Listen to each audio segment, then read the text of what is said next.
Hello students, welcome back to my YouTube channel Reels Group of Education. আপনাদের সবাইকে আমার YouTube চ্যানেলে আর একবার স্বাগত জানাই। আজকে আমরা কোনো নির্দিষ্ট টপিকের উপর আলোচনা করব না। আমাদের আলোচনাটা হবে আগামী এক্সামের উপর ভিত্তি করে এবং সবথেকে গুরুত্বপূর্ণ কিছু টপিক। প্রত্যেকটা টপিকই গুরুত্বপূর্ণ, বাট সেক্ষেত্রেও কিছু টপিক থাকে যেগুলোকে আমাদেরকে একটু বেশি গুরুত্ব দিয়ে দেখতে হয়। সেই সমস্ত টপিক নিয়ে আমরা আমাদের আলোচনা আজকে করব। আপনাদের ক্লাস 12 থার্ড সেমেস্টার নিউট্রিশনের প্রিপারেশনে যদি আমার ভিডিওসগুলো আপনাদের ভালো লেগে থাকে এবং আপনারা যদি এখনো পর্যন্ত চ্যানেলকে সাবস্ক্রাইব না করে থাকেন, অবশ্যই সাবস্ক্রাইব করে দেবেন। এবং পরবর্তী ফোর্থ সেমেস্টারের জন্য নিয়মিত ক্লাস করানো হবে, তাই কোনো কোথাও কোনোভাবে আপনাদের যাওয়ার প্রয়োজন নেই। এখানেই সমস্ত ক্লাস আপনারা পেয়ে যাবেন। এছাড়া পেড ব্যাচ বা নোটস নিতে যদি আপনারা আগ্রহী হন, তাহলে এই নাম্বারে হোয়াটসঅ্যাপ করে যোগাযোগ করতে পারবেন।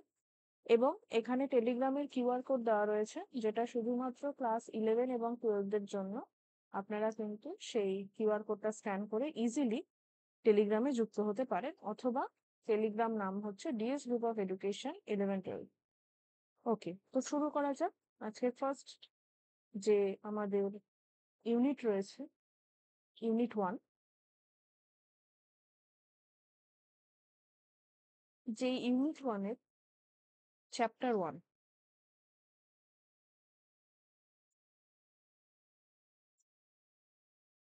এই ইউনিট 1-এর যে চ্যাপ্টার 1 রয়েছে, সেখানে সবার প্রথমে কোন টপিকটা আমরা একটু গুরুত্ব দিয়ে পড়াশোনা করব, তার মধ্যে প্রথম টপিক হচ্ছে উৎসেচক।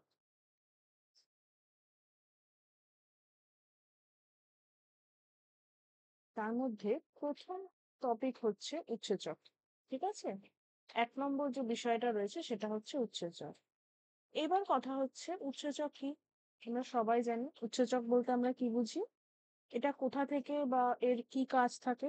আমরা জানি যে উৎসেচক কি, উৎসেচকের প্রথম যে নেচারটা হয় সে নেচারটা কেমন হয়, সেই নেচারটা হয় প্রোটিন ধর্মী। সেই নেচারটা হয় প্রোটিন ধর্মী, তাই তো? তার সাথে সাথে এর আরো একটি গুরুত্বপূর্ণ বিষয় রয়েছে, যে একে জৈব অনুঘটক বলা হয়ে থাকে, বায়োক্যাটালিস্ট। ঠিক আছে, আর কি করে থাকে, এটা বিক্রিয়ার যে হার, সেই হারকে নিয়ন্ত্রণ করে থাকে। তাই তো, বিক্রিয়ার যে হার সেই হারকে নিয়ন্ত্রণ করে।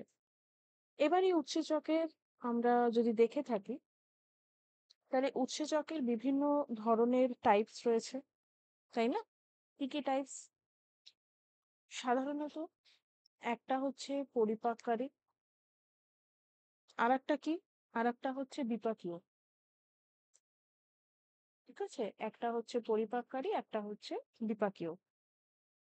এই পরিপাককারীর মধ্যে কারা আসে? যেরকম লাইপেজ রয়েছে, ঠিক আছে, লাইপেজের সাথে সাথে রয়েছে প্রোটিয়েজ। ওকে, আর বিপাকীয়র মধ্যে কারা আসে? বিপাকীয়র মধ্যে হচ্ছে ফসফো ফ্রুক্টোকাইনেজ। ওকে, তার সাথে সাথে আমাদের ট্রান্সফারেজ। ওকে, এই বিষয়গুলো কিন্তু রয়েছে। এবার শুধুমাত্র যে উৎসেচক কি বা উৎসেচকের মূল বিষয়, এটাও তো আমরা দেখবো না। তার সাথে সাথে অবশ্যই আমরা এটা দেখে যাব যে উৎসেচকের কি কি বৈশিষ্ট্য রয়েছে। বৈশিষ্ট্যের মধ্যেও যদি আমরা দেখি, সব থেকে গুরুত্বপূর্ণ যেটা আমরা ওর ডেফিনিশনের মধ্যেই দেখেছি, সেটা হচ্ছে এই যে জৈব অনুঘটক, মানে অনুঘটক হিসাবে কাজ করে থাকে। তার সাথে সাথে আর একটাও রয়েছে ওর বৈশিষ্ট্যের মধ্যে, কি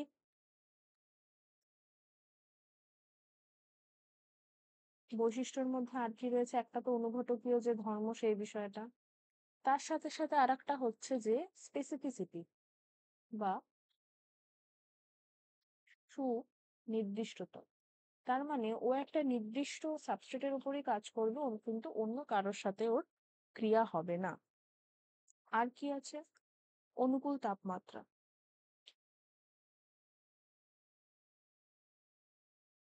অনুকূল তাপমাত্রা বা যেটাকে আমরা অপটিমাম টেম্পারেচার বলে থাকি। ঠিক আছে, এবার অনুকূল তাপমাত্রা ছাড়াও আরেকটা রয়েছে যেটা হচ্ছে অনুকূল পিএইচ।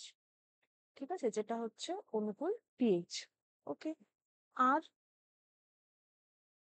যেরকম উৎসেচকের এই বিষয়টা রয়েছে, উৎসেচকের এই বিষয়ের সাথে সাথে কিছু ছোট ছোট টার্মিনোলজি রয়েছে, যেই টার্মিনোলজি গুলোর থেকে কিন্তু আমরা দেখছি যে টুকটাক প্রশ্ন থাকছে। তার মধ্যে প্রথম যদি আমরা দেখি, তাহলে এটা অ্যাকচুয়ালি একটা ভাগের থেকে এসেছে। একটা ভাগের থেকে মানে কেমন, ধরুন আমি একটু এঁকে দেখাচ্ছি।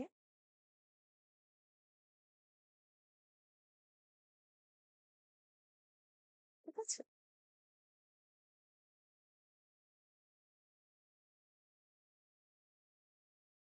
ওকে, তাহলে একটা উৎসেচকের মধ্যে অনেক কিছু থাকে। ওকে, এটা আবার উৎসেচকের বিভিন্ন অংশ আমি দেখাচ্ছি।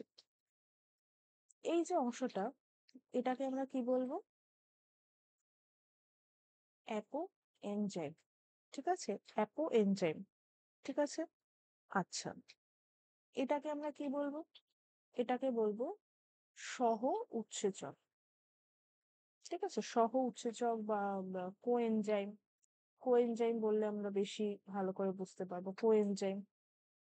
ঠিক আছে, আর যেখানে কাজটা হচ্ছে, মানে আমরা ধরে নিলাম যেখানে কাজটা সংঘটিত হচ্ছে, সেটাকে বলা হয় সক্রিয় স্থল বা অ্যাক্টিভ সাইট। ঠিক আছে, আর কি, আর এই যে বিষয়টা, এটাকে বলা হয় কোফ্যাক্টর। কোফ্যাক্টর, তাহলে এখানে অনেকগুলো নাম আমরা পেলাম। কি কি নাম আমরা যদি দেখি, আর একজনের কথা বলা হয়নি, যেটা হচ্ছে প্রস্থেটিক গ্রুপ।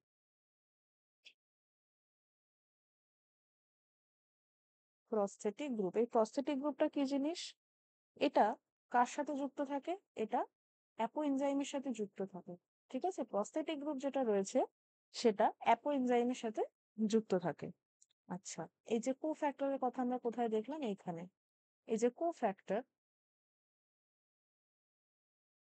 এই কোফ্যাক্টর কি করে, এই কোফ্যাক্টর কিন্তু আম, এই একটা কোশ্চেন দেখেছিলাম যে প্রস্থেটিক গ্রুপটা অ্যাপো এনজাইমের সাথে দৃঢ়ভাবে যুক্ত থাকে, আর কোফ্যাক্টর অ্যাপো এনজাইমের সাথে শিথিলভাবে যুক্ত থাকে।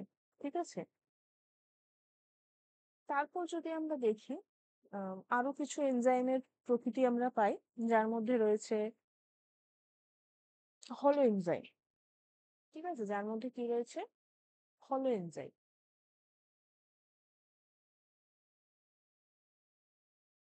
এই হলো এনজাইমটা কি জিনিস, এখানে একটা প্রোটিন অংশ, তার সাথে সাথে কি থাকবে, একটা অপ্রোটিন অংশ, তার সাথে সাথে একটা অপ্রোটিন অংশ। সেটা কোফ্যাক্টর হতে পারে, সেটা কোএনজাইম হতে পারে, সেটা প্রস্থেটিক গ্রুপ হতে পারে। ওকে, সেটাকে আমরা বলবো হলো এনজাইম। আর একটা বিষয় আমরা দেখব, সেটা হচ্ছে রেগুলেটরি। রেগুলেটরি, রেগুলেটরি মানে কি, রেগুলেট করা, রেগুলেট করা। ঠিক আছে, তার মানে কিছু কিছু উৎসেচক আছে, এর মধ্যে আমরা PFK1,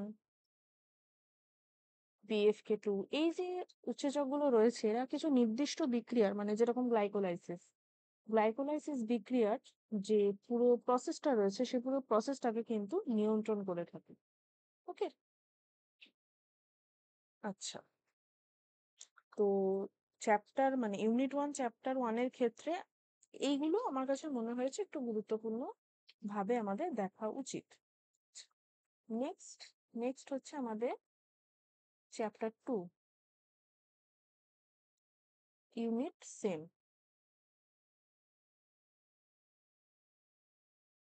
এক্ষেত্রে আমরা কি দেখব, এক্ষেত্রে যে বিষয়টা সবার আগে আমরা দেখব, তার মধ্যে রয়েছে হচ্ছে আমার পাক রস। ঠিক আছে, এর মধ্যে আমার রয়েছে পাক রস। তাহলে পাক রসের যে বিষয়টা,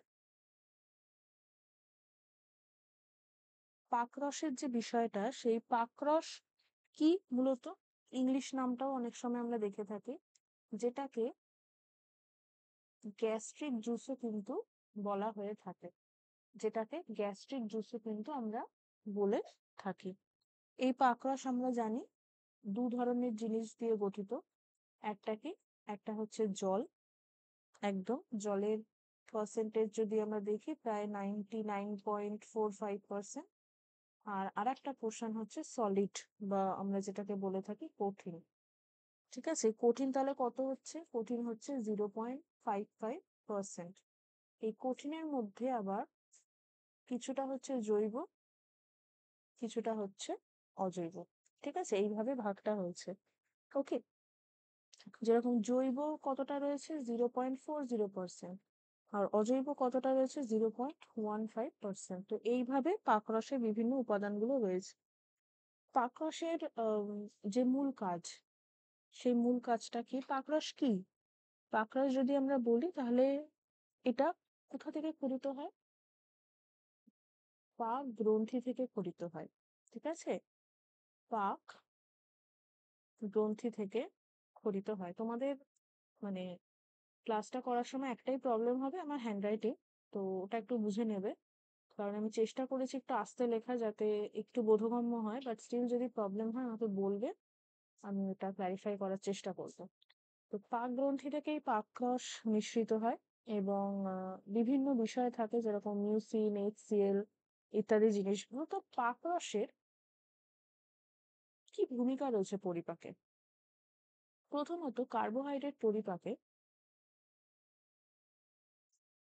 কার্বোহাইড্রেট পরিপাকেও কিন্তু পাকরসের ভূমিকা রয়েছে। কিভাবে? এটা কি করে? সুক্রোজকে সুক্রোজকে কিসে পরিণত করে? গ্লুকোজ এবং ফ্রুক্টোজে পরিণত করে। ঠিক আছে, ফ্রুক্টোজে পরিণত করে। আচ্ছা, প্রোটিন পরিপাকেও ভূমিকা রয়েছে। প্রোটিন পরিপাকে কি করে থাকে? প্রোটিনকে এ আমরা কি দেখে থাকি, মানে শুধু এ না, তার সাথে সাথে পেপসিনও থাকে। ঠিক আছে, পেপসিন, এইচসিএল, এটা কি করে? পেপটোনে পরিণত করে, পেপটোনে পরিণত করে। ওকে, এছাড়া আরো বিভিন্ন কাজ করে। সব থেকে ভালো কাজ যেটা হচ্ছে পাকরসের, সেটা হচ্ছে জীবাণু নাশক হিসাবে, জীবাণু নাশক হিসাবে। ঠিক আছে, এটা হচ্ছে পাকরসের কাজ, আমরা মূলত দেখে থাকি। আচ্ছা, পাকরসের পর যদি আমরা আরেকটা বিষয় দেখে থাকি, সেটা হচ্ছে পাকরসের পর সেটা হচ্ছে কার্বোহাইড্রেট পরিপাক। কার্বোহাইড্রেট পরিপাক বলতে এটা মূলত বোঝাচ্ছে তোমার, কার্বোহাইড্রেট পরিপাক মানে, আমি আগে একটু লিখে নিই এখানে, কার্বোহাইড্রেট পরিপাক টপিকগুলো কিন্তু অবশ্যই দেখে নেবে। কার্বোহাইড্রেট পরিপাক, ঠিক আছে? তাহলে চ্যাপ্টার 2-তে এখনো পর্যন্ত আমি কটা টপিক বলেছি? এখানে একটা টপিক বলেছি, আর এই আমি 2 নম্বর টপিক বললাম। ঠিক আছে, কার্বোহাইড্রেট পরিপাক। এই কার্বোহাইড্রেট পরিপাক যদি আমরা দেখে থাকি, তাহলে কার্বোহাইড্রেট পরিপাকে সব থেকে গুরুত্বপূর্ণ ভূমিকা কার থাকে? টায়ালিনের, টায়ালিনের। ঠিক আছে, এই টায়ালিন কিরকম হয়? এই টায়ালিন কিরকম পিএইচ এ কাজ করে? পিএইচ 6.5 এ কাজ করে থাকে, এবং খুব অ্যাক্টিভ হয় এই পিএইচ এ। আর কি? আর যদি আমরা দেখি, আরো একটা বিষয় দেখতে পাই, 45°C থেকে 60°C মধ্যেও কিন্তু এই টায়ালিন কাজ করে থাকে। ঠিক আছে, এই টায়ালিন কাজ করে থাকে, এবং এই টায়ালিনকে আর একটা কি বলা হয়? Salivary amylase, salivary amylase. ঠিক আছে, এই টায়ালিনকে আর একটা কি জিনিস বলা হয়? Salivary amylase. টায়ালিন কাজটা কিভাবে করে? টায়ালিন যে সেদ্ধ শ্বেতসার থাকে, সেদ্ধ শ্বেতসার, সেই সেদ্ধ শ্বেতসারকে কি করে? পরিণত করে দেয় এরিথ্রো ডেক্সট্রিন প্লাস মল্টোজেন। ঠিক আছে, এরিথ্রো ডেক্সট্রিন প্লাস মল্টোজেন। সেখান থেকে আবার টায়ালিনের প্রভাবে কিসে পরিণত হয়? অ্যাক্রোডেক্সট্রিন। অ্যাক্রোডেক্সট্রিনে, ঠিক আছে, তার সাথে মল্টোজ। তারপর কি করছে টায়ালিন? তারপর 4টে কম্পোনেন্ট তৈরি করে। সেই 4টে কম্পোনেন্ট কি কি? একটা হচ্ছে আইসোমল্টোজ, আর একটা হচ্ছে মল্টো ট্রায়োস, আর একটা হচ্ছে আলফা লিমিট ডেক্সট্রিন, আর একটা হচ্ছে মল্টোজ। মল্টোজকে কোনোভাবেই ও ছাড়তে পারছে না, মল্টোজ। ঠিক আছে, এই 4টে। তাহলে এই যে মল্টোজে পরিণত হচ্ছে, তাহলে এই মল্টোজকে তাহলে সব থেকে ছোট ফর্মে কে ভাঙবে? এই মল্টোজকে ভাঙবে হচ্ছে মল্টেস। কিসে ভাঙবে? 2 অণু গ্লুকোজে, 2 অণু গ্লুকোজে। ঠিক আছে, নেক্সট। নেক্সট 3 নাম্বার টপিক এই চ্যাপ্টার থেকে, প্রোটিন পরিপাক। প্রোটিন পরিপাক, যেখানে প্রোটিন পরিপাকে আমরা দেখব কার ভূমিকা? পেপসিনের। পেপসিনের, প্রোটিন পরিপাকে পেপসিনের ভূমিকা। তাহলে প্রোটিন পরিপাকে যদি আমরা দেখি পেপসিনের ভূমিকাটা কিভাবে রয়েছে, পেপসিনের ভূমিকা প্রোটিন পরিপাকে কিন্তু খুব গুরুত্বপূর্ণ। ঠিক আছে, প্রোটিন পরিপাকে পেপসিনের ভূমিকা খুব গুরুত্বপূর্ণ। কিভাবে? এবং এখান থেকে কিন্তু টেস্ট পেপারের কোশ্চেন আমরা দেখেছি যে দিয়েছে। ভূমিকাটা কিভাবে থাকে? ভূমিকাটা এখানে আগে একটু দেখে নিই যে পেপসিনের কি কি স্পেশালিটি রয়েছে। পেপসিন কিন্তু একটু আম্লিক মাধ্যমে সক্রিয় থাকে। সেই আম্লিক মাধ্যমটা কত? পিএইচ 1.5 থেকে 2.5। ঠিক আছে, আচ্ছা, আর ম্যাক্সিমাম টেম্পারেচার কত ওর দরকার হয়? 37°C। ওকে, আর পেপসিন কিভাবে কাজ করে? পেপসিনের কার্যকারিতাটা কিভাবে হয়ে থাকে? পেপসিন প্রোটিনকে কিসে ভেঙে দেয়? পেপসিন ভাঙে হচ্ছে অ্যাসিড মেটাপ্রোটিনে। অ্যাসিড মেটাপ্রোটিনে, ঠিক আছে। অ্যাসিড মেটাপ্রোটিন থেকে কিসে ভাঙছে? সে ভাঙছে হচ্ছে প্রাইমারি প্রোটিয়েজে, প্রাথমিক প্রোটিয়েজে। ঠিক আছে, তারপর সেখান থেকে কিসে ভাঙছে? সেখান থেকে ভাঙছে আবার হচ্ছে গৌণ প্রোটিয়েজ, গৌণ প্রোটিয়েজ। ওকে, গৌণ প্রোটিয়েজ থেকে কিসে ভাঙছে? পেপটোনে। এইভাবে কিন্তু পেপসিন মূলত কাজ করে থাকে। হলো, তাহলে এটা কত নম্বর টপিক আমরা দেখলাম? 3 নম্বর। এবার 4 নম্বর টপিক এই চ্যাপ্টার থেকে, সেটা হচ্ছে ভিলাই।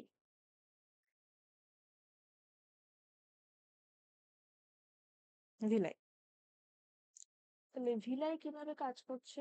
ভিলাইয়ের কাজটা কিভাবে হয়ে থাকে? তাহলে ভিলাই কোথায় অবস্থিত? কেমন দেখতে হয় আমরা যদি দেখি, তাহলে ভিলাইকে কেমন দেখতে একটু ছবি এঁকে নিই, তাহলে তোমাদের মনে পড়ে যাবে। অনেকটা নর্মাল ডিস্ট্রিবিউশন কার্ভের মতন, যারা সাইকোলজি স্টুডেন্ট আছো রিলেট করতে পারবে। খানিকটা এরকম হয়, ঠিক আছে, মানে জাস্ট এরকম অনেকটা যেরকম আমরা আমাদের কি বলে ওটাকে, চিরুনি যেরকম হয় খানিকটা সেরকম দেখতে হয়। ঠিক আছে, এগুলো আরো এরকম হবে। ঠিক আছে, লসিকা বাহ ইত্যাদি জিনিসগুলো রয়েছে, ল্যাকটিয়াল। ওকে, তো এই ছবিটা এখানে এরকম একটু মোটামুটি তোমাদের মনে করানোর জন্য আমি এঁকে দিলাম। আচ্ছা, তো ভিলাইয়ের কি মানে বিষয়টা কি বলছে? ভিলি বা ভিলাই, হোয়াট এভার, যেটাতে কমফোর্টেবল হয়। আমরা মানে খাদ্যের বিশোষণের কথা যখনই পড়বো, কিসের কথা পড়বো? বিশোষণ। ঠিক আছে, অ্যাবজর্পশন। অ্যাবজর্পশনের কথা যখনই পড়বো, এর একক কি? এর একক হচ্ছে ভিল্লি বা ভিলাই। ঠিক আছে, তাহলে ভিলাই কি, কোথায় রয়েছে? এটা রয়েছে হচ্ছে ক্ষুদ্রান্তের ক্ষুদ্রান্তের অন্তঃপ্রাচীরে। ক্ষুদ্রান্তের অন্তঃপ্রাচীরে, ঠিক আছে। এবং ক্ষুদ্রান্তের অন্তঃপ্রাচীরে যখন রয়েছে, মানে বলছে এর যে এরিয়া অফ ডিস্ট্রিবিউশন, মানে কতটা জায়গা জুড়ে রয়েছে প্রতি বর্গ কিলোমিটারে, মানে বলছে যে 10 থেকে 40টি ভিলাই উপস্থিত। এবং জাস্ট ইমাজিন, এবার আমি অ্যামাউন্টটা বলবো, 10 থেকে 40টা পার স্কোয়ার ফুটে রয়েছে, সরি, পার মিটারে রয়েছে, পার স্কোয়ার মিটারে রয়েছে। আর প্রত্যেক এক একটা ভিলিতে কতগুলো, মানে প্রত্যেক ইঞ্চিতে, প্রত্যেক বর্গ ইঞ্চিতে কতগুলো করে রয়েছে? 15,500। ঠিক আছে, 15,500। এটা হচ্ছে একটা রাউন্ড অফ হিসাব। তাহলে এই যে ভিলি, এই ভিলি মানে যদি আমরা দেখি, তাহলে ভিলির মূল বিষয়টা কি? এর মূল কাজই হচ্ছে শোষণ, মানে নট দ্যাট রেসপিরেশন শোষণ, এটা হচ্ছে শোষণ। শোষণ মানে অ্যাবজর্পশন, যেটা পরিপাকের পরবর্তী পর্যায়। ওকে, আচ্ছা, তাহলে এটা আমরা কত নাম্বার টপিক করলাম? Topic number 4। এবার হচ্ছে টপিক নাম্বার 5। টপিক নাম্বার 5-এ কি রয়েছে? গ্লুকোজ বিশোষণ। আচ্ছা, 11-12 ক্লাসের ভিডিওতে কিন্তু আমি খুব একটা বেশি কমেন্ট দেখতে পাই না। কেন? যদি খারাপ লাগে সেটাও জানাও, কারণ অনেকে ডিসলাইক দিচ্ছ। মেবি আমি খারাপ পড়াচ্ছি, বাট সেটাকে বলতেও হবে, না বললে আমি বুঝবো না কোনটা খারাপ লাগছে, তাহলে আমি আরো বেটার তোমাদের জন্য নিয়েও আসতে পারবো না, তাই না? তো খারাপ লাগুক ভালো লাগুক, কমেন্ট করো, লাইক করো, শেয়ার করো, যাতে ম্যাক্সিমাম স্টুডেন্ট এই ক্লাসগুলো দেখতে পায়। ঠিক আছে, তাহলে 5 নাম্বার টপিক এখান থেকে আমরা কি পড়বো? 5 নাম্বার টপিক এখান থেকে আমরা পড়বো গ্লুকোজ বিশোষণ।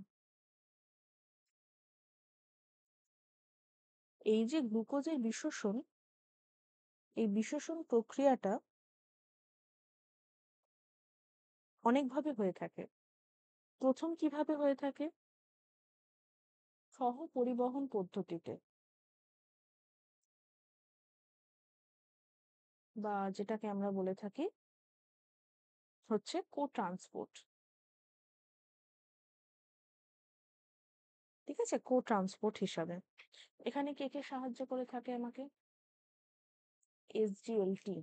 এসজিএলটি মানে কি?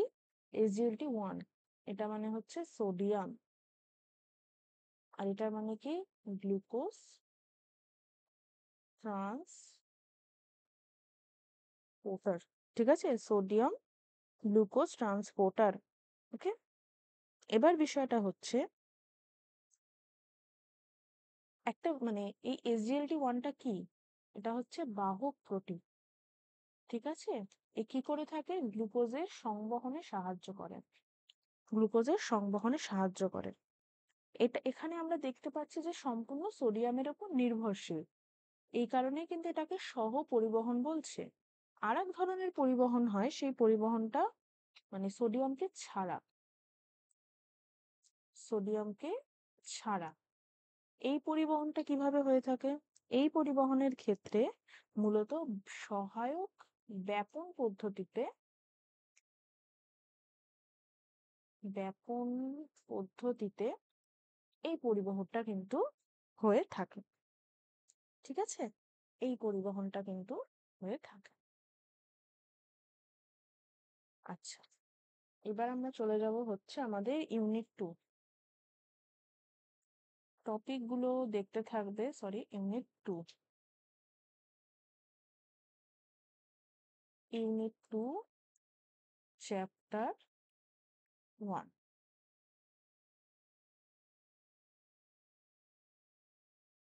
ইউনিট 2 চ্যাপ্টার 1-এর প্রথম যে বিষয়টা আমরা জানবো, সেই জানাটা হচ্ছে উপচিতি আর অপচিতি বিপাক।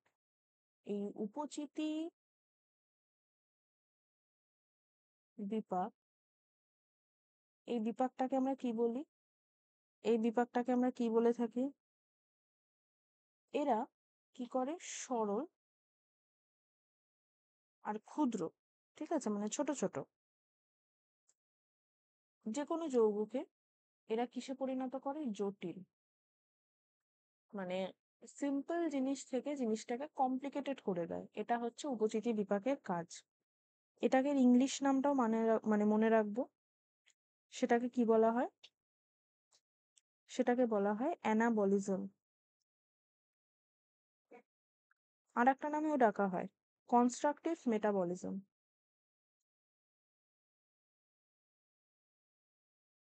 Constructive metabolism. এবার মনে হতে পারে why it is constructive metabolism. দেখো, কনস্ট্রাকশন মানে কি? কনস্ট্রাকশন নামটা আমরা কোথায় শুনে থাকি? যেখানে সিমেন্ট বালির কাজ হয়। তো আজকে দেখো একটা চারতলা বিল্ডিং তৈরি হচ্ছে, চারতলা বিল্ডিংটা তৈরি হতে গেলে কি র্যান্ডম বলবো তৈরি হয়ে গেল না। অনেক আমাদের যে ওয়ার্কার্সরা রয়েছে, ওয়ার্কার ভাই বোনেরা রয়েছে, তারা কাজ করেন। ইট বালি সিমেন্ট একটার পর একটা দিয়ে প্লাস্টারিং করে আরো বিভিন্ন ধরনের কাজকর্ম করে একটা বাড়ি তৈরি করে।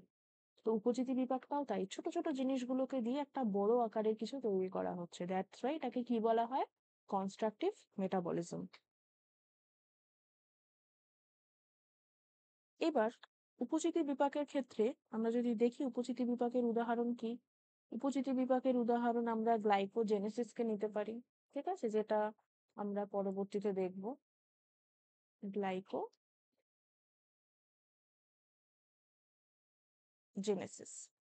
ঠিক আছে।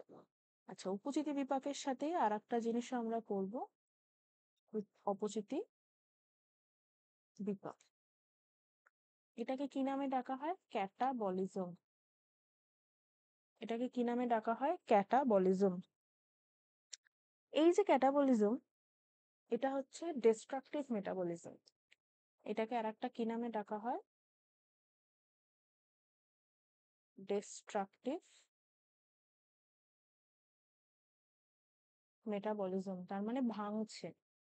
এখানে জটিল কোনো অণু কিন্তু সরল অণুতে পরিণত হবে। That's why it is termed as the destructive metabolism. Example কি? এক্সাম্পল হচ্ছে গ্লাইকোলাইসিস,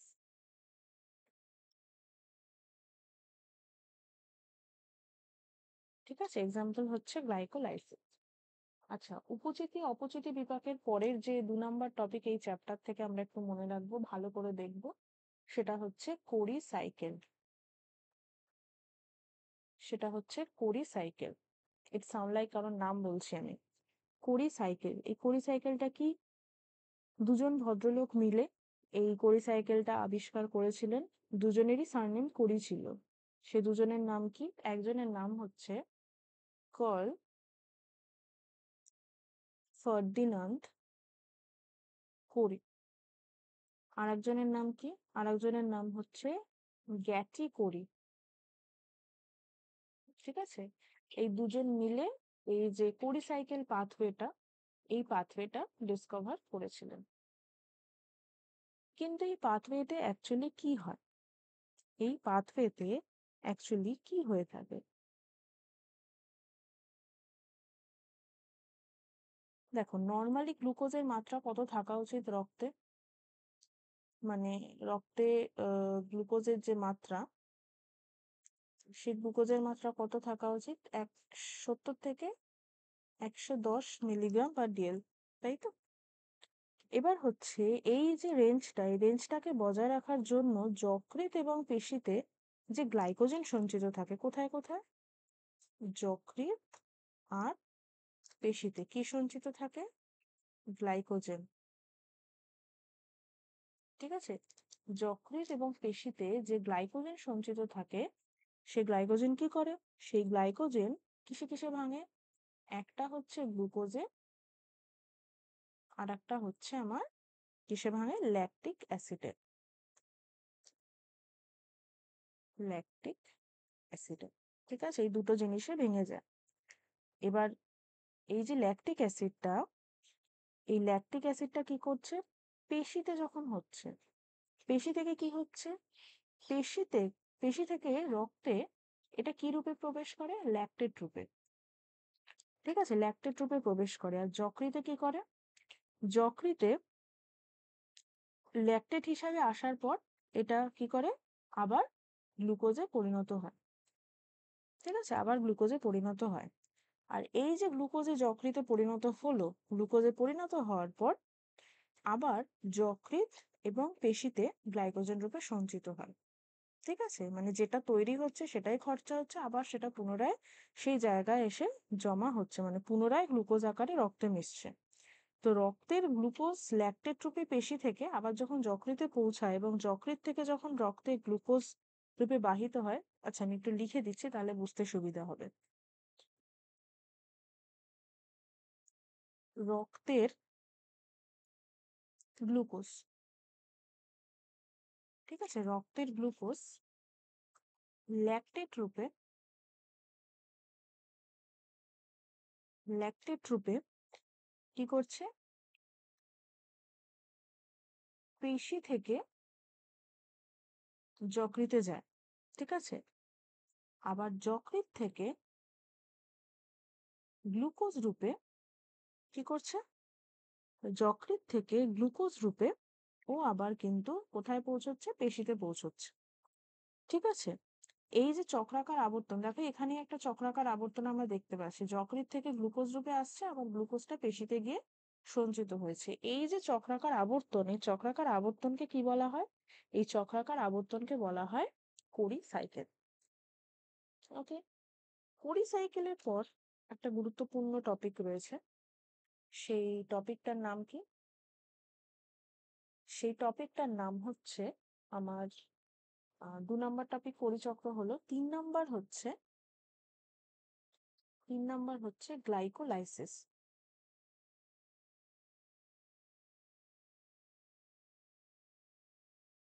গ্লাইকোলাইসিস, এবার কথা হচ্ছে গ্লাইকোলাইসিস তো একটা অনেক বড় প্রক্রিয়া।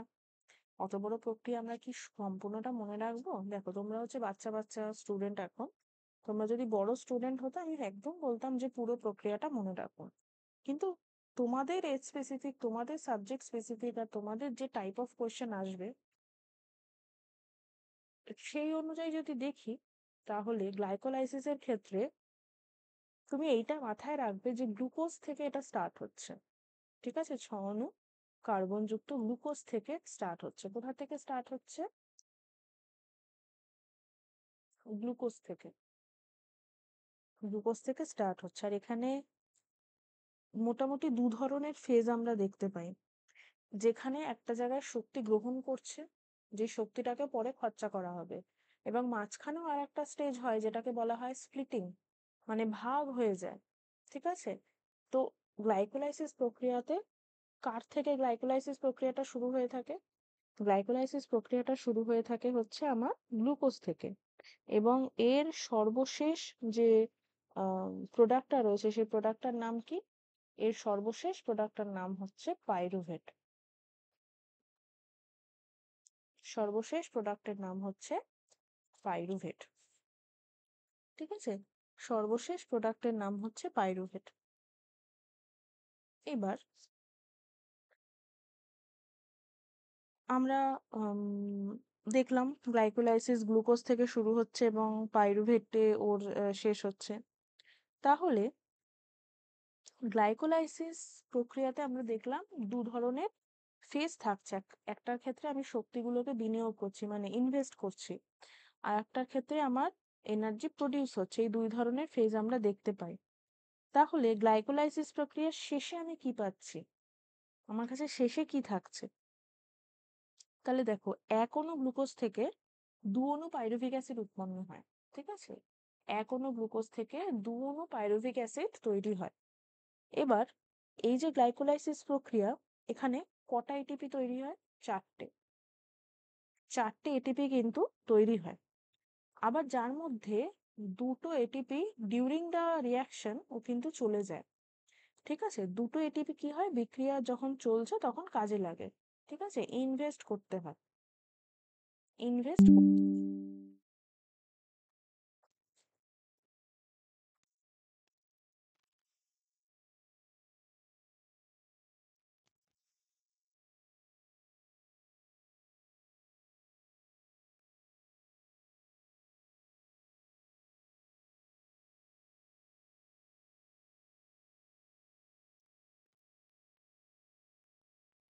আমার 4টে এটিপি হচ্ছে আমি দেখে থাকি যে তৈরি হয়, যার মধ্যে 2টো এটিপি, 2 অণু এটিপি বিক্রিয়া চলাকালীন কাজে লাগে।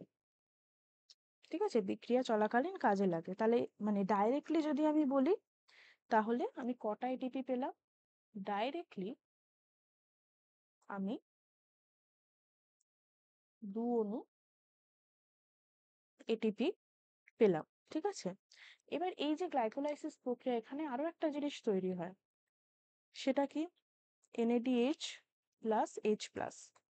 ঠিক আছে, আর একটা NADH থেকে, ঠিক আছে, একটা NADH থেকে 2.5 বা 1.5 পরিমাণ এটিপি কিন্তু তৈরি হতে পারে। তাহলে গ্লাইকোলাইসিস প্রক্রিয়ায় আমার তৈরি হচ্ছে কি? 2টো NADH। তাহলে 2টো থেকে যদি আমি 2.5 করে পাই, তাহলে সেটা আমার হয়ে যায় 5টা।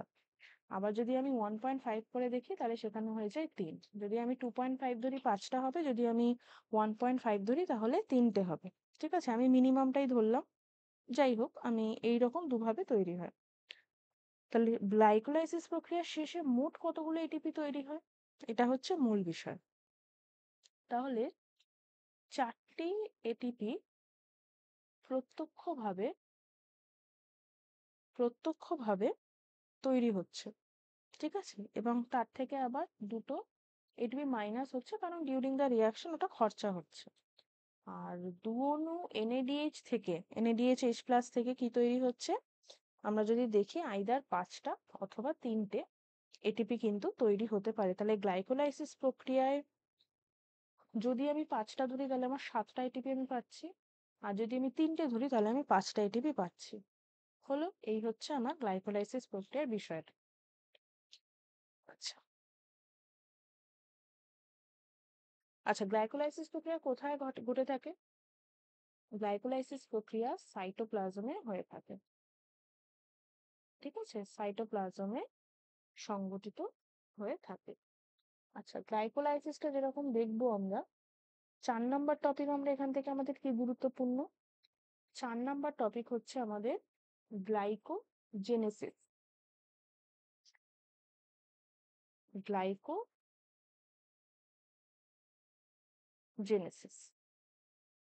এই গ্লাইকোজেনেসিসের ক্ষেত্রে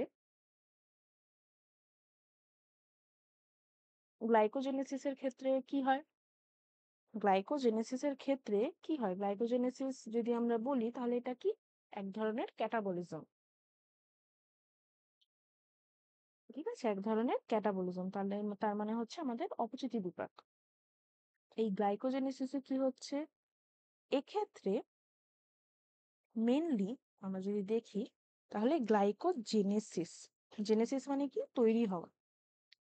তাহলে যদি কারোর শরীরে গ্লুকোজের যে পরিমাণ অ্যামাউন্ট থাকার কথা, সেই পরিমাণ অ্যামাউন্ট যদি না ও মিট আপ করতে পারে, তখন এই প্রক্রিয়াটা কিন্তু শুরু হয়। মানে জাস্ট ইমাজিন, আমাদের বডি কত সুন্দর একটা মেকানিজম পরিবাহিত করে চলছে কনস্ট্যান্টলি। ইভেন যখন আমি এই ক্লাসটা করাচ্ছি, তখনও every time every single time আমাদের বডি কি সুন্দর কাজ চলছে। মানে অতি সুন্দর জানে যে যখনই আমি এই প্রসেসটা হবে না, মানে আমরা জানি না যে আমাদের বাড়ির 2টো গেট, ফার্স্ট গেট দিয়ে যদি না এন্টার করতে পারি, দেন পিছন গেট দিয়ে ট্রাই করব।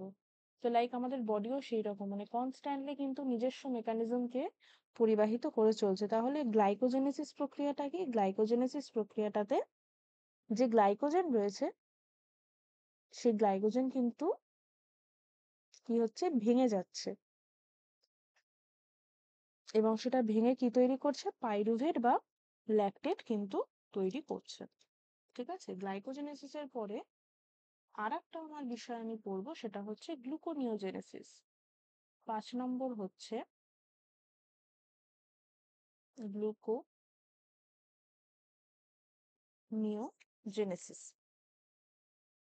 গ্লুকো গ্লুকোনিওজেনেসিসের ক্ষেত্রে কি হচ্ছে? সরি, আমি গ্লাইকোজেনেসিসটা মানে একটু ভুল বলে দিয়েছি।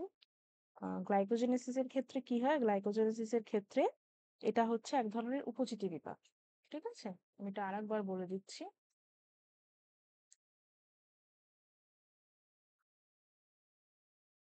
গ্লাইকোজেনেসিসটা কি? এক ধরনের উপচিতি বিপাক। ঠিক আছে? এবং উপজাতি বিপাক হওয়ার সাথে সাথে যেহেতু উপজাতি বিপাক, তাই এটা গ্লুকোজ থেকে মানে ছোট জায়গা থেকে এটা কিসে পরিণত হবে? এটা গ্লাইকোজেনে পরিণত হবে। ওখানে আমি রিঅ্যাকশন বলতে ভুল করে দিয়েছি। গ্লুকোজ থেকে গ্লাইকোজেনে পরিণত হবে এবং এটা কোথায় সংঘটিত হয়? আমরা যদি দেখে থাকি, তাহলে এটা কোথায় সংঘটিত হয়ে থাকে এবং এটা কেন হয়? গ্লুকো মানে গ্লাইকোজেনেসিসের ক্ষেত্রে কেন হয়? এই দুটো আমার কমেন্টে জানাবে যে গ্লাইকোজেনেসিস কোথায় সংঘটিত হয়ে থাকে। ঠিক আছে? 5 নাম্বার টপিক কি? নিওজেনেসিস বা গ্লুকোনিওজেনেসিস।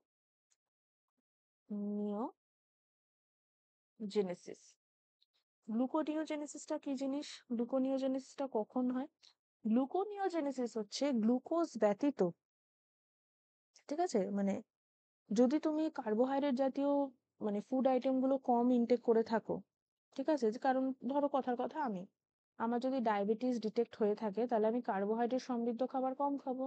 এবার যখনই কার্বোহাইড্রেট সমৃদ্ধ খাবার কম খাবো, আমার বডিতে কার্বোহাইড্রেট ডেনসিটি কমে যাবে, তাই না? তখন যেগুলো কার্বোহাইড্রেটের উৎস নয়, যেরকম তোমার একটা উদাহরণ আমি দিতে পারি, ফ্যাটি অ্যাসিড।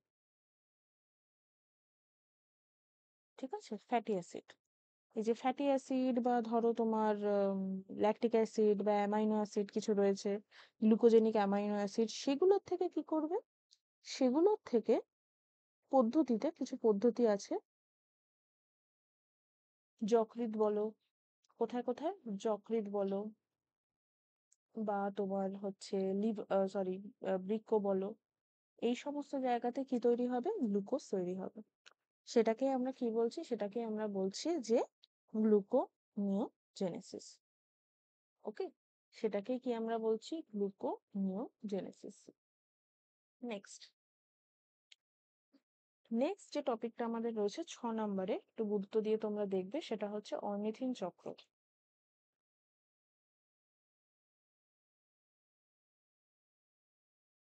অর্নিথিন চক্র, এই অর্নিথিন চক্রটা কি? এই অর্নিথিন চক্র হচ্ছে মূলত, এটাও একটা সাইক্লিক্যাল বিষয়। যকৃতে কি রয়েছে? আর্জিনিন। কোথায় রয়েছে? যকৃতে। ঠিক আছে? যকৃতে রয়েছে আর্জিনিন, যেটা কি? যেটা হচ্ছে একটা অ্যামাইনো অ্যাসিড। যেটা কি? যেটা হচ্ছে একটা অ্যামাইনো অ্যাসিড।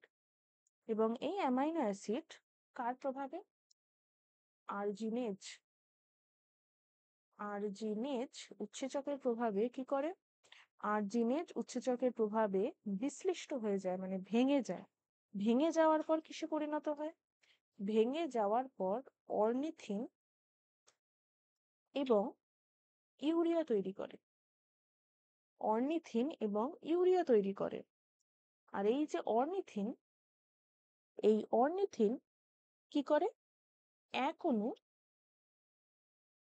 CO2 এবং এক অণু NH3, মানে আমাদের হচ্ছে অ্যামোনিয়া, এদের সঙ্গে যুক্ত হয়ে প্রথমে কি তৈরি করে? সিট্রুলিন। প্রথমে কি তৈরি করে? সিট্রুলিন। ঠিক আছে? পরে এই সিট্রুলিন এক অণু অ্যামোনিয়ার সাথে যুক্ত হয়ে কি তৈরি করে? আবার কি তৈরি করে? আর্জিনিন। ঠিক আছে? আবার কি তৈরি করে? আর্জিনিন। এবং এই যে প্রক্রিয়াটা রয়েছে, এই প্রক্রিয়াটাকেই কিন্তু বলা হয়ে থাকে কি? অর্নিথিন চক্র বা অর্নিথিন সাইকেল। আচ্ছা, এটা হয়ে গেল অর্নিথিন চক্র, আমাদের 6 নাম্বার টপিক, যেটা আমরা একটু গুরুত্ব দিয়ে দেখব। 7 নাম্বারে কি রয়েছে? 7 নম্বরে রয়েছে আমাদের ডিঅ্যামাইনেশন। ডিঅ্যামাইনেশন, এই যে ডিঅ্যামাইনেশন, এই ডিঅ্যামাইনেশন কি জিনিসটা? ডিঅ্যামাইনেশন মানে হচ্ছে, ডি কথাটার অর্থ কি? ডিই কথাটার অর্থ কি? ডিঅ্যামাইনেশন বা ডিই কথাটা যখনই আমরা দেখবো, আমরা বুঝে নেব যে কোনো কিছু বাদ যাচ্ছে বা ডিডাক্ট হচ্ছে, তাই তো? তো ডিঅ্যামাইনেশনের ক্ষেত্রেও তাই, যখন কোনো অ্যামাইনো মূলক বাদ যায়, ঠিক আছে, সেই প্রক্রিয়াটাকে আমরা ডিঅ্যামাইনেশন বলবো। আর একটা গুরুত্বপূর্ণ জিনিস রয়েছে যেটা আমরা এখান থেকে দেখব, সেটা হচ্ছে ট্রান্স অ্যামাইনেশন। সেটা হচ্ছে ট্রান্স অ্যামাইনেশন। এই ট্রান্স অ্যামাইনেশনে কি হয়? এই ট্রান্স অ্যামাইনেশনে মূলত সাপোজ গ্লুটামিক অ্যাসিড, ঠিক আছে, গ্লুটামিক অ্যাসিড, এই গ্লুটামিক অ্যাসিডের সাথে পাইরুভিক অ্যাসিড, এই গ্লুটামিক অ্যাসিডের সাথে পাইরুভিক অ্যাসিড যুক্ত হচ্ছে, এখানে একটা উৎসেচক সাহায্য করছে। সেই উৎসেচকের নাম কি? সেই উৎসেচকের নাম হচ্ছে অ্যামাইনো ট্রান্সফারেজ। দেখো উৎসেচকের নামগুলো মজাদার, ট্রান্সফার যেহেতু করছে, ট্রান্সফারেজ, অ্যামাইনো ট্রান্সফারেজ। সেখান থেকে কি ফর্মেশন হচ্ছে, মানে সেখান থেকে যদি আমরা দেখি তাহলে আলফা কিটো গ্লুটামিক অ্যাসিড, তার সাথে সাথে একটা অ্যামিনো অ্যাসিড যার নাম হচ্ছে অ্যালানিন, এই দুটো জিনিস কিন্তু তৈরি হয়ে থাকে। স্থান পরিবর্তন হচ্ছে। আচ্ছা, এই যে ট্রান্সঅ্যামাইনেশন রয়েছে, ট্রান্সঅ্যামাইনেশনের পর আর একটা গুরুত্বপূর্ণ জিনিস রয়েছে যেটা আমাদের হচ্ছে এই চ্যাপ্টারের 8 নাম্বার টপিক। সে 8 নাম্বার টপিকটা কি? সরি, 8 নাম্বার বলে দিলাম, 9 নাম্বার টপিক। সেই 9 নাম্বার টপিকটা কি? Trans methylation. Trans methylation. এই ট্রান্স মিথাইলেশনের ক্ষেত্রে কি হচ্ছে? ট্রান্স মিথাইলেশন কিন্তু খুব গুরুত্বপূর্ণ, কারণ ট্রান্স মিথাইলেশন যে ট্রান্সফার হচ্ছে কার? বন্ড CH3 বা যেটা রয়েছে আমাদের মিথাইল বর্গ, ঠিক আছে, এই জিনিসটা ট্রান্সফার হচ্ছে। এবং এটা কোথায় কোথায় বিক্রিয়া করে থাকে? একটা হচ্ছে আমাদের যকৃৎ, ঠিক আছে, তারপর হচ্ছে আমাদের মস্তিষ্ক, তারপর হচ্ছে বৃক্ক, তারপর হচ্ছে অ্যাড্রিনাল গ্ল্যান্ড, এই সমস্ত জায়গায় কিন্তু এ মূলত বিক্রিয়াটা করে থাকে, ঠিক আছে। আচ্ছা, এই চ্যাপ্টারের লাস্ট যে টপিকটা আমরা একটু গুরুত্বপূর্ণ দেখব, সেটা হচ্ছে বিটা জারণ। বিটা জারণ কার বিটা জারণ? ফ্যাটি অ্যাসিডের বিটা জারণ। এবং ফ্যাটি অ্যাসিডের বিপাকের মধ্যে এই বিষয়টা আসছে। এটা ফ্যাটি অ্যাসিডের কোন ধরনের বিপাকের কথা আমরা বলে থাকি? অপচিতি বিপাকের কথা, মানে ক্যাটাবলিজম। ক্যাটাবলিজমে কি হয়? যখন জটিল থেকে সরলে পরিণত হয়। এবং এই যে বিটা জারণ, শুধু বিটা জারণ না, ফ্যাটের আরো 3 রকমের জারণ হয়ে থাকে আমরা জানি। ওমেগা জারণ, ঠিক আছে। এবং এই যে বিটা জারণ, এই বিটা জারণের ক্ষেত্রে কি হয়? যে ফ্যাটি অ্যাসাইল কোয়ে রয়েছে, ঠিক আছে, যে ফ্যাটি অ্যাসাইল কোয়ে রয়েছে, সেই ফ্যাটি অ্যাসাইল কোয়ে অ্যাসাইল কোয়েতে পরিণত হয়, ঠিক আছে, অ্যাসাইল কোয়েতে পরিণত হয়। মানে প্রথমে স্টার্ট হয় কিসের থেকে? অ্যাসাইল কোয়ে থেকে, ফ্যাটি অ্যাসাইল কোয়ে। একটা সক্রিয় ফ্যাটি অ্যাসিড রয়েছে, অ্যাক্টিভ ফ্যাটি অ্যাসিড, সেখান থেকে আস্তে আস্তে বিক্রিয়ার পরে, এবং এই যে ফ্যাটি অ্যাসিডের জারণ, গ্লাইকোলাইসিস প্রক্রিয়া, টিসিএ সাইকেল, এই 3টে প্রক্রিয়াই একে অন্যের সাথে যুক্ত, কারণ টিসিএ প্রক্রিয়াতেও অ্যাসিটাইল কোয়ে আমাকে হেল্প করে থাকছে, ঠিক আছে, যেটা আবার পাইরুভেটের থেকে তৈরি হচ্ছে, যা আবার বিটা অ্যাসিডের জারণে প্রয়োজন হচ্ছে। তাহলে আমরা একটু দেখব যে এই যে ফ্যাটি অ্যাসিডের জারণ, এই বিটা জারণের ক্ষেত্রে আমরা NADH+ এর কথা আমরা আগেও জেনেছি, কিন্তু আর একটা জিনিস এক্ষেত্রে নতুন আমরা দেখতে পাই, FADH, ঠিক আছে। তো এই FADH কিন্তু আবার কোথায় চলে যায়? ইটিসি বা যে ইলেকট্রন ট্রান্সপোর্ট চেন রয়েছে সেখানে গিয়ে 1.5 অনুপাতে কিন্তু এটিপি তৈরি করে থাকে। ওকে, তাহলে এই যে আমাদের ইউনিট 2 চ্যাপ্টার 1 রয়েছে, সেখান থেকে এই টপিকগুলো আমরা একটু বেশি গুরুত্ব দিয়ে দেখবো, পড়বো সবকটাই, এগুলো একটু বেশি গুরুত্ব দিয়ে দেখব। আচ্ছা, এবার হচ্ছে আমার unit 2 chapter 2।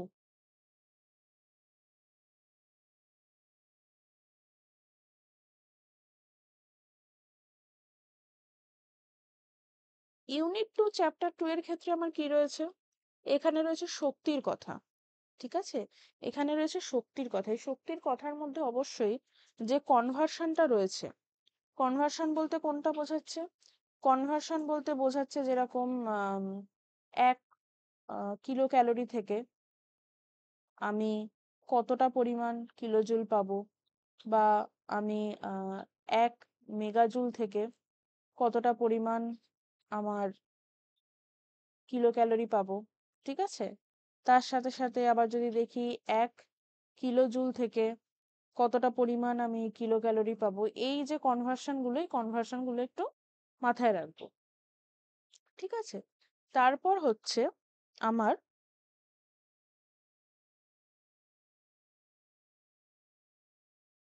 Total energy expenditure. কি বলছি? Total energy expenditure. এই টোটাল এনার্জি এক্সপেন্ডিচার সমান সমান কি? আমার যে বিএমআর রয়েছে সেটা ইনটু ফিজিক্যাল অ্যাক্টিভিটি লেভেল। এই যে বিষয়টা 2 নম্বরে, এই বিষয়টা কিন্তু একটু গুরুত্ব দিয়ে আমরা দেখে রাখবো। ঠিক আছে, তারপর 3 নম্বরে কোন বিষয়টা? 3 নম্বরে হচ্ছে স্পেসিফিক ডায়নামিক অ্যাকশন। ঠিক আছে, স্পেসিফিক ডায়নামিক অ্যাকশন। কার স্পেসিফিক ডায়নামিক অ্যাকশন কেমন, প্রোটিনের কতটা বা কার্বোহাইড্রেটের কতটা, কার সব থেকে বেশি। ঠিক আছে, এই বিষয়টা আমরা দেখব। আচ্ছা, 4 নাম্বার, 4 নাম্বারে কি? অবশ্যই বিএমআর। বিএমআর, আমাদের বিএমআর কাকে বলে? বিএমআর যদি আমরা দেখে থাকি, বিএমআর কাকে বলে? এবং বিএমআর কাকে বলে? একটা স্বাভাবিক ব্যক্তির সম্পূর্ণ, সে যখন শারীরিকভাবে মানসিকভাবে যখন রেস্টিং ফেজে রয়েছে বা বিশ্রামরত অবস্থায় যখন রয়েছে, এবং সেটা কখন হবে? ঠিক খাদ্য গ্রহণের 12 ঘন্টা পর, এবং যখন তার শারীরবৃত্তীয় মানে মিনিমাম কাজকর্ম সে করবে, এবং তখন পার আওয়ারের পার স্কোয়ার মিটারের তার দেহতলে যে মৌল বিপাকীয় ক্রিয়ায় যে তাপশক্তি উৎপন্ন হবে, তাকে আমার কি বলা হবে? তাকে আমার বিএমআর বলা হবে। এবং এই বিএমআরটা মেলদের ক্ষেত্রে কত এবং ফিমেলদের ক্ষেত্রে কত? মেলদের ক্ষেত্রে যদি আমরা দেখে থাকি তাহলে সেটা হচ্ছে প্রায় 37 থেকে 40 kilo calorie per square metre per body surface area per hour. আর মহিলাদের ক্ষেত্রে যদি আমরা দেখি তাহলে 34 থেকে 36। ওকে, এবং বিএমআর এর যে ফ্যাক্টরস গুলো রয়েছে, সেই ফ্যাক্টরের মধ্যে অবশ্যই যে ফ্যাক্টরটা রয়েছে আমার দৈহিক দৈহিক ক্ষেত্রফল বা বডি সারফেস এরিয়া। এই বডি সারফেস এরিয়া সাথে কিরকম বিএমআর এর সম্পর্ক। ওকে, এই বিষয়টা আমরা অবশ্যই দেখব। তার সাথে সাথে আরেকটাও ফ্যাক্টর, যেটা হচ্ছে গর্ভাবস্থা, গর্ভাবস্থা বা প্রেগনেন্সি।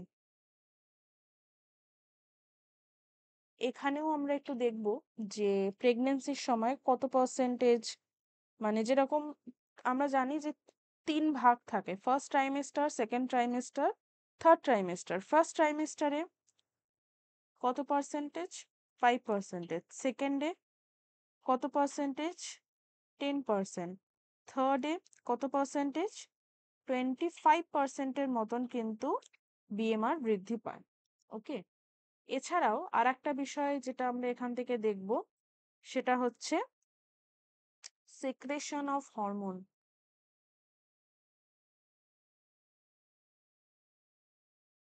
সেক্রেশন অফ হরমোন, এটার সাথে কিরকম সম্পর্ক? যদি কারোর হাইপোথাইরয়েডিজম থাকে, মানে হাইপো মানে থাইরয়েডের লেভেল যখন কম থাকবে, বিএমআর তখন প্রায় 30%-এর মতন কম হয়ে যায়, মানে একটা সমানুপাতিক সম্পর্ক রয়েছে।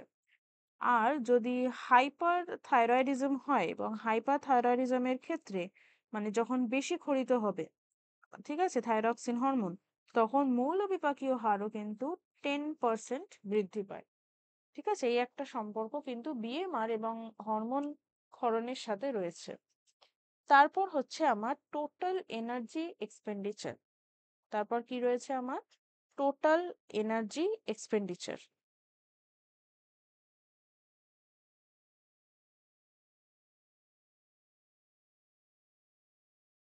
এই টোটাল এনার্জি এক্সপেন্ডিচার থেকে আগামী সপ্তাহে যখন আমি তোমাদের একটা টেস্ট পেপারে কোশ্চেন গুলো করাবো, তখনও দেখবে এক্স্যাক্টলি সেম কোশ্চেন একটা দিয়েছে।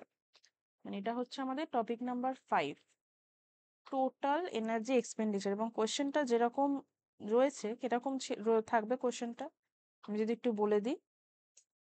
ধর এরকম একটা সার্কেল রয়েছে, ঠিক আছে, এটা হচ্ছে মিডল পয়েন্ট। এবার এই মিডল পয়েন্টের অর্ধেকটা কি? অর্ধেকটা হচ্ছে আমার বিএমআর, প্রায় 60%। ওকে, এবং বাকি অর্ধেকের ম্যাক্সিমামটা কি রয়েছে আমার পিএল, মানে 30%। আর বাকিটুকুতে কি এসডিএ 10%। ঠিক আছে, এটা হচ্ছে যে বিএমআর মানে টোটাল এনার্জি এক্সপেন্ডিচার সমান সমান কি BMR plus SDA plus PL. ঠিক আছে, এবং এই বিষয়টা কিন্তু খুবই গুরুত্বপূর্ণ।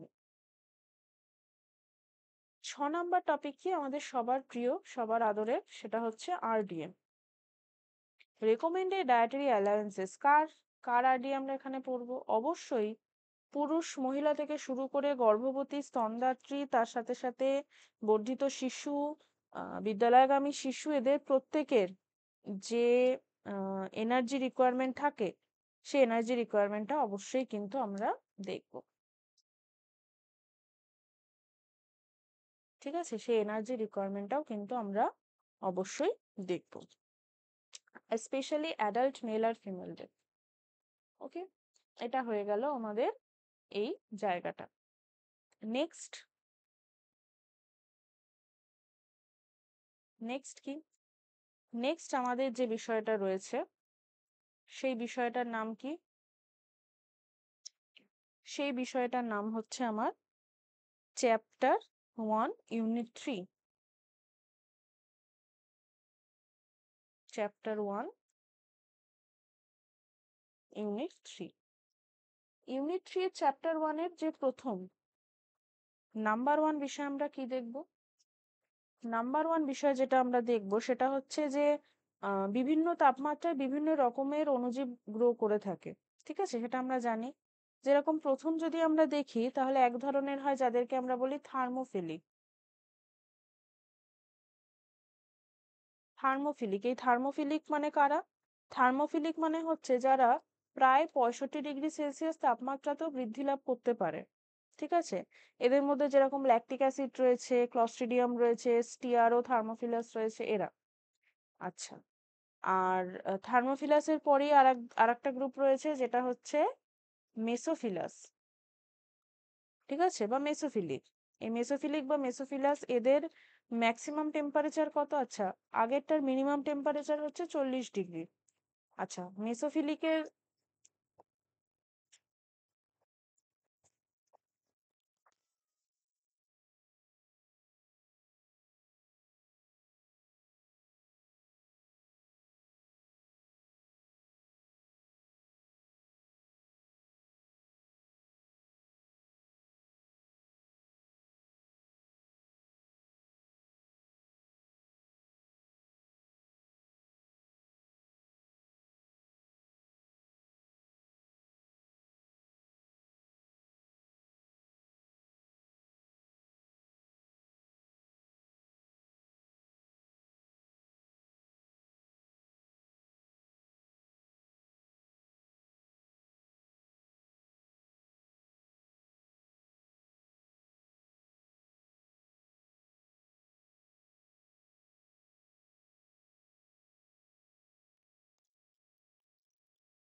মেসোফিলিকের ক্ষেত্রে যদি আমরা দেখি, তাহলে মেসোফিলিকের ক্ষেত্রে আমরা দেখব হচ্ছে এটার ম্যাক্সিমাম টেম্পারেচার যেটা রয়েছে সেই ম্যাক্সিমাম টেম্পারেচার হচ্ছে আমার 40°C।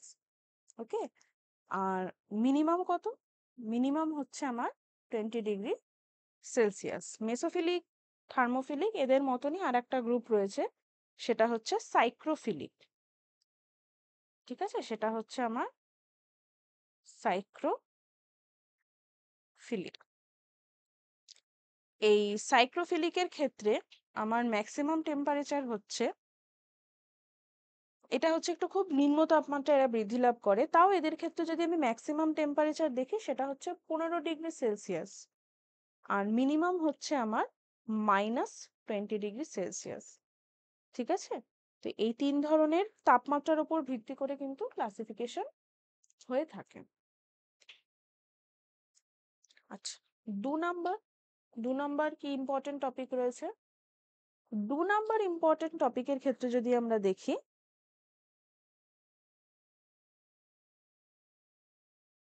তাহলে 2 নাম্বার ইম্পর্টেন্ট টপিকের জন্য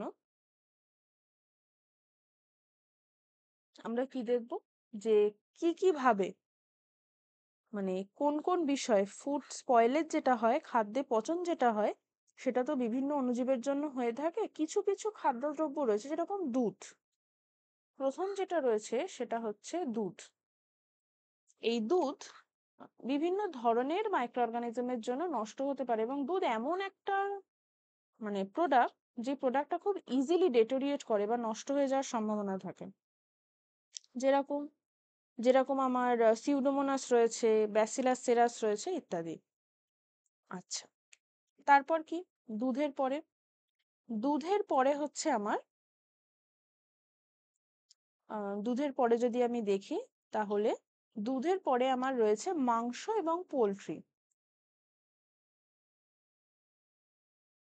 মাংস এবং পোলট্রি, মাংস এবং পোলট্রির ক্ষেত্রে আমি যদি দেখে থাকি, তাহলে মাংস এবং পোলট্রিও কিন্তু অণুজীবের দ্বারা সংক্রমিত হয়, এবং এদের সংক্রমণের মূল কারণ হচ্ছে, তুমি ধরো বাড়িতে চিকেন এনেছো, ঠিক আছে, এবার এই চিকেনটাকে দোকান থেকে কাটিয়ে আনলে, তুমি দেখলে কাটিয়ে আনার পর তুমি ধরো, এটা তুমি নিজেই পরীক্ষা করতে পারবে, একটা চিকেন না ধুয়ে তুমি রেখে দিলে, ফ্রিজে রাখলে, আর একটা চিকেন পরিষ্কার করে ধুয়ে, একদম পরিষ্কার ভাবে ধুয়ে তুমি সেটাকে ফ্রিজে রাখলে, দুটোর মধ্যে দেখবে যেটা না ধুয়ে, যে ভিতরে নোংরা টোংরা গুলো থাকে, পরিষ্কার না করে রাখবে, সেটা খুব তাড়াতাড়ি নষ্ট হয়ে যাবে, এবং ওই ধরনের জায়গাগুলোই কিন্তু অণুজীবরা খোঁজে।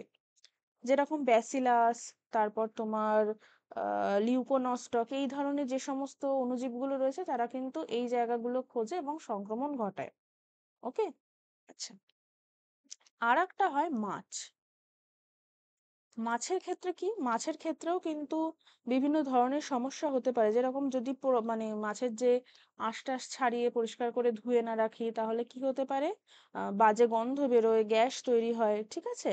আর সিউডোমোনাস ইত্যাদি কিন্তু, বা তোমার ফ্ল্যাবোব্যাকটেরিয়াম যেগুলো রয়েছে ইত্যাদি অণুজীবের সংক্রমণ হতে পারে। আচ্ছা, আর একটাও রয়েছে যেরকম ফলের ক্ষেত্রেও পচনটা খুব অবশ্যম্ভাবী। এই যে বৃষ্টির ওয়েদার চলছে, তুমি বাজার থেকে 1 কেজি লেবু কিনে আনলে, ঠিক আছে, একদম 1 সপ্তাহ 1.5 সপ্তাহ রেখে দিলে, তারপর কিন্তু ওটা খাওয়ার যোগ্য থাকবে না।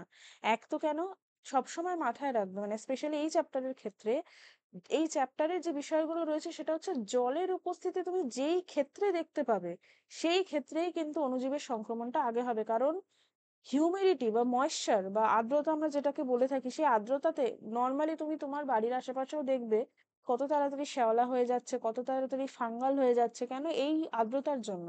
তো আর্দ্রতা অণুজীবের কিন্তু একটা খুব মারাত্মক, আমরা বলে থাকি যে ফেভারিট জায়গা, যে জায়গাটা দেখলেই কিন্তু ওরা বিভিন্নভাবে সংক্রমণ হতে পারে। আর একটা যে রয়েছে সেটা হচ্ছে ডিম।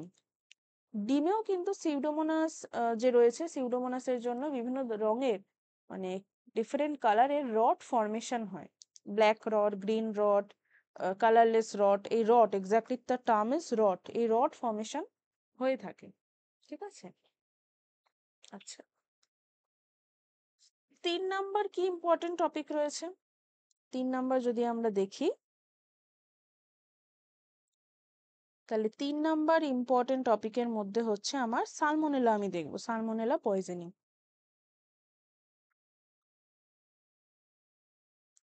Salmonella poisoning. ঠিক আছে, সালমোনেলা পয়জনিং এর ক্ষেত্রে অবশ্যই এটা কোন অণুজীবের কথা আমরা বলছি, এটা আমরা বলছি হচ্ছে একটা আমার সালমোনেলা এন্টারাইটিস। ঠিক আছে, এটা একটা রয়েছে। তারপর রয়েছে সালমোনেলা টাইফিমুরিয়াম।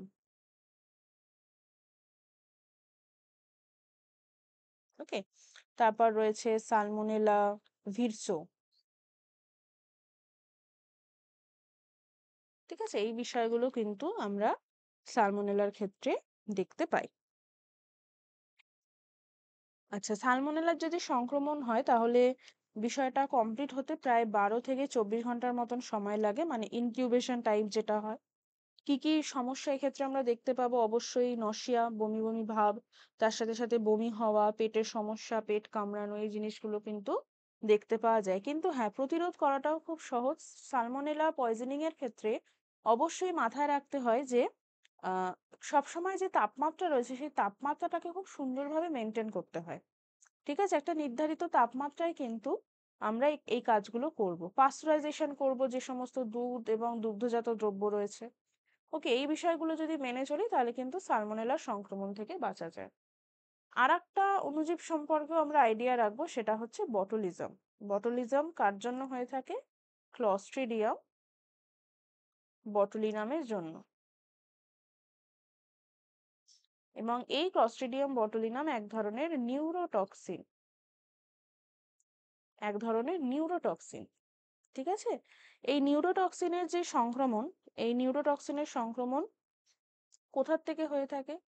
এই নিউরোটক্সিনের সংক্রমণ মূলত আমরা যদি দেখে থাকি তাহলে আহ, ঘরে যে সমস্ত মধু ইত্যাদি সংরক্ষণ করা হয় সেখানেও হয়, বা যে সমস্ত মাংস এবং সেখান থেকে প্রস্তুতকর যে সমস্ত খাদ্য রয়েছে সেখানেও হয়, তাই না? এবং মূলত এক্ষেত্রে এমনও অবস্থা হয়, যদি প্রপারলি কিওর না হয়, প্যারালাইসিসের মতন অবস্থাও ক্রিয়েট হতে পারে।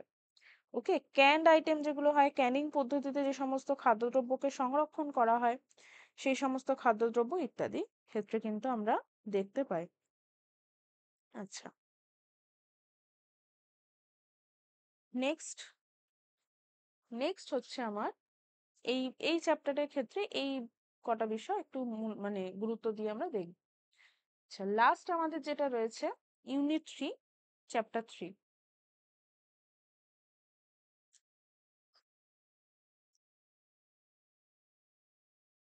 Unit 3 chapter 3।